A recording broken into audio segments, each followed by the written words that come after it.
您现在收听的是《海漂日记》The Expat Diaries。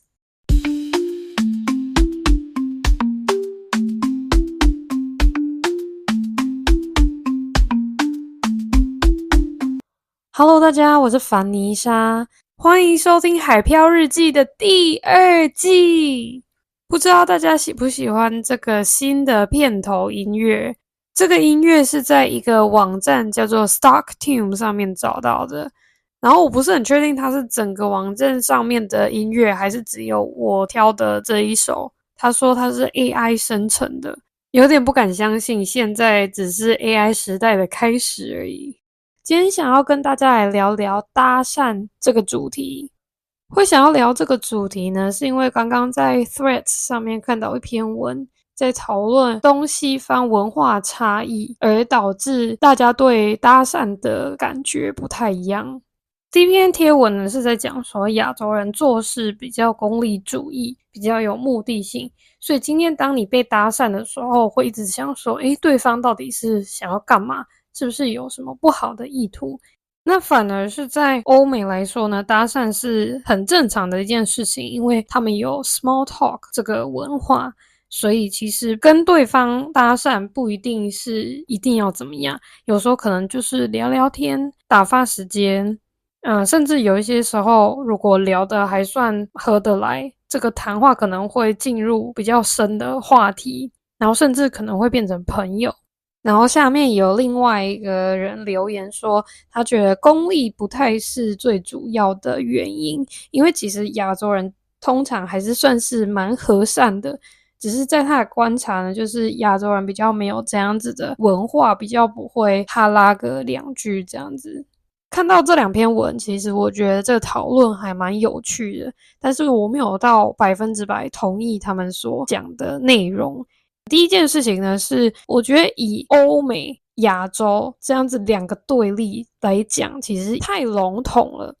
因为光是欧洲跟美国或者是美洲，其实每个地区、每个国家的风俗民情都不太一样。我们光是以欧洲举例，北欧跟南欧人的风俗就差蛮多的。我不是很确定他确切讲的到底是哪里人，但是我在猜测可能是美国吗？或者是可能南欧人会比较热情奔放一点。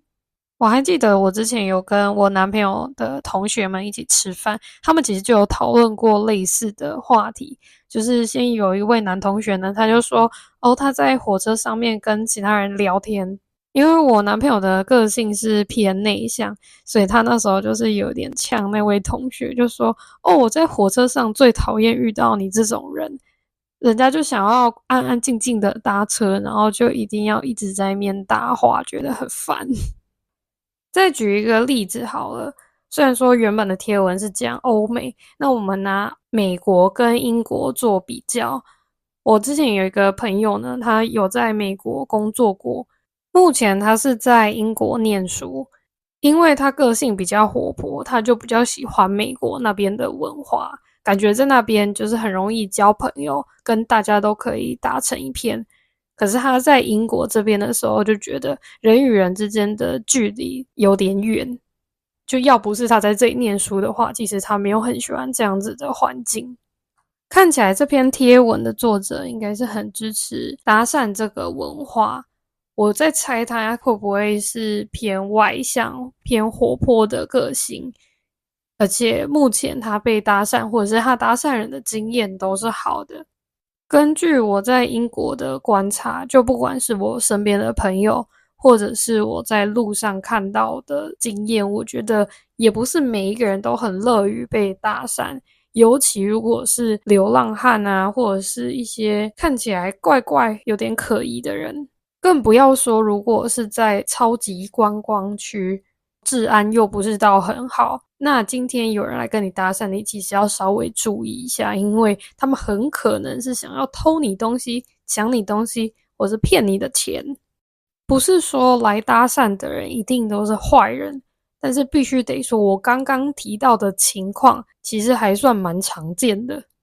回归贴文串的讨论，就像我刚刚说，第一篇的结论就是他觉得是亚洲太功利主义，所以才没有搭讪这个文化。然后下面有一个留言是说他不认同是功利主义的问题，是本来亚洲就没有这个文化，才导致大家就很尴尬，或者是就很安静。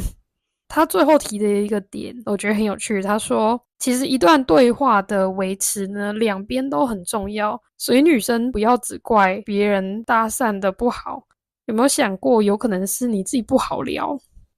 我看到这边的时候其实有一点问号，就想说他是不是对号入座了，可能他有被其他女生讲过说你很难聊吗？我不知道。我在想好不好聊其实应该是其次，应该比较重要的是人家有没有想要聊天的意愿。因为像是我前面提到的我男朋友的例子，就是人家就没有想要聊天。那不管你今天是带着什么意图，或者是你也没有什么意图，你可能只是想要打发时间跟人家聊聊天，那其实你就会造成人家困扰，因为对方就是没有想要跟你聊天的意思。所以其实说到底，你喜不喜欢搭讪文化，其实应该跟你本身的经验还有个性有很大的关系。说巧不巧，其实我最近也有2个搭讪的故事可以跟大家分享，刚好一个好的，一个坏的。那因为我前面都讲坏的例子，所以我再继续接着讲坏的好了。其实我觉得这个故事有一点点恐怖，就是有一天我坐在海边整理思绪耍废，然后就突然被一个中年男子搭讪。我到现在还是不知道他长什么样子，因为每次看到他的时候，他都戴太阳眼镜，然后又戴一顶帽子。我唯一比较注意到的是，他好像身高还蛮高的，然后有大胡子。他的穿着有一点嬉皮旅人的感觉。一刚开始呢，他就对我说你好，而且那一刻我并不知道他是在跟我讲话，是直到我左看右看发现都没有人，只有我跟他，我才发现原来他在对我讲话。然后也是意识到的那一刻呢，突然有一种不妙的感觉。然后那位大叔呢，就直接跑来我旁边坐下。我们对英国人的刻板印象不是都是他们很有礼貌吗？但是这位先生他并没有问我的意愿，他就直接坐到我旁边，然后开始跟我讲话。如果他就只是聊聊天讲干话，其实我是没差。但是他才刚坐下来没有多久，就在那边问说我的名字是什么啊？然后我怎么会在这里呀？怎么会孤孤单单一个人坐在海边？他又说你今天是要干嘛吗？怎么穿得这么漂亮？然后我就说没有，我日常打扮就是这样。他第一眼看到我就觉得我是中国人嘛，所以他才跟我说你好。然后后来我开口讲话的时候呢，他又说你是美国人哦。然后我就说不是，我连美国都没有去过。我不知道他有没有注意到，但是其实每一次他在问我问题的时候，我都非常简短的回答。我就是没有很想要跟他聊天，没有想要透露太多的资讯给他。结果他真的是脸皮超级厚，然后又在跟我要电话，我就说不给你。然后他又说在海滩的另外一边有一个朋友，问我说要不要跟他们一起去聊聊天。其实那时候聊到那边我已经觉得很烦了，到底为什么这个话题还没有结束，他为什么就是不放过我？然后我才跟他说，就是我对聊天没有什么兴趣，因为其实我现在有一点像是在冥想，然后你破坏了我的宁静。我不确定是不是因为他听到我讲这一串话，他才知难而退。他就说那这样子他去找他朋友一下，然后如果10分钟后我还是坐在同一个地方的话，他会回来找我。那当然他离开之后，我很快就回家了，不想要再给他任何机会来烦我。但是其实后来呢，我又在路上又不小心遇到他2、3次，其实觉得还蛮恐怖的。有一次我男朋友下班来找我，其实我男友已经在圆环的对面了，真的是不到2分钟就可以看到我男朋友的人。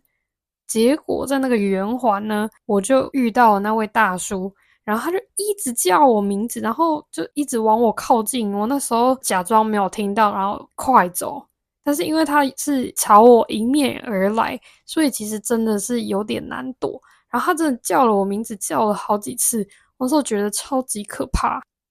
我知道有一些人可能会觉得还有更好的处理方式，比如说很直接的跟他说不要来烦我，很明白的跟他说不想要有任何的接触。但其实我有点怀疑这种处理方式是不是其实也有点危险，毕竟不是很知道对方到底是什么样子的人，不知道他会不会有什么情绪管理的问题。如果他真的失控起来，我不知道要怎么面对他而且像是我们第一次在海边见面的时候，我那时候其实有注意到他手上拿了一个塑胶袋，没有看到里面到底是装什么，但是就是铿铿锵锵的，就合理怀疑里面都是酒。所以在悄悄的推测呢，他说不定是醉汉。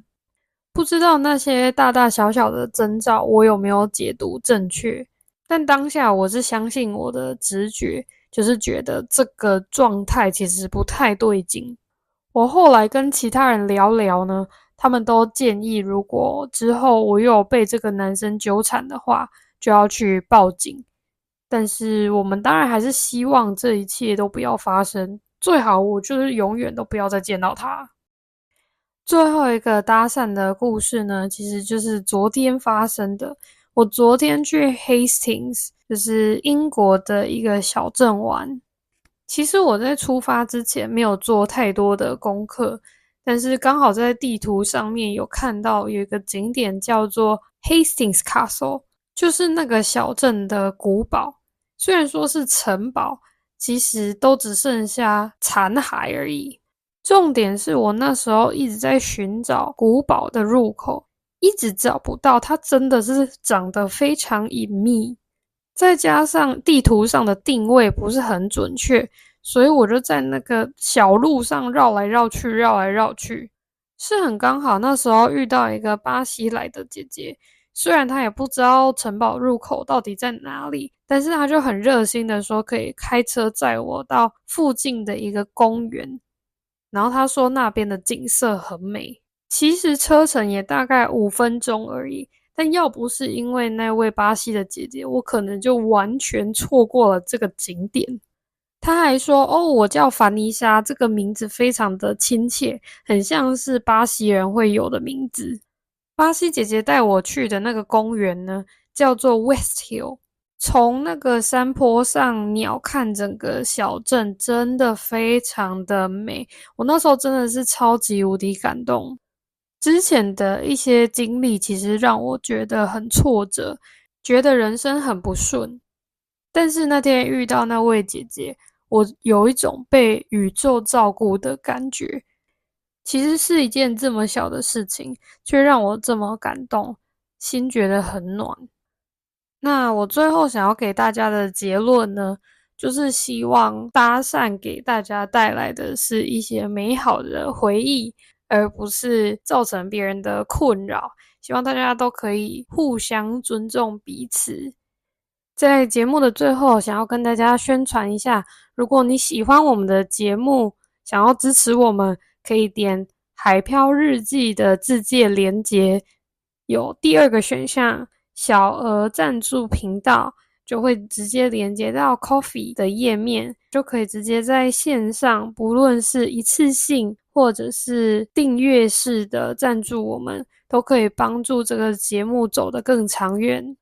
第二季第一集就先录制到这边，如果大家对本集的内容有任何的想法，都欢迎在各大平台底下留言给我们。我是主持人凡妮莎，大家拜拜。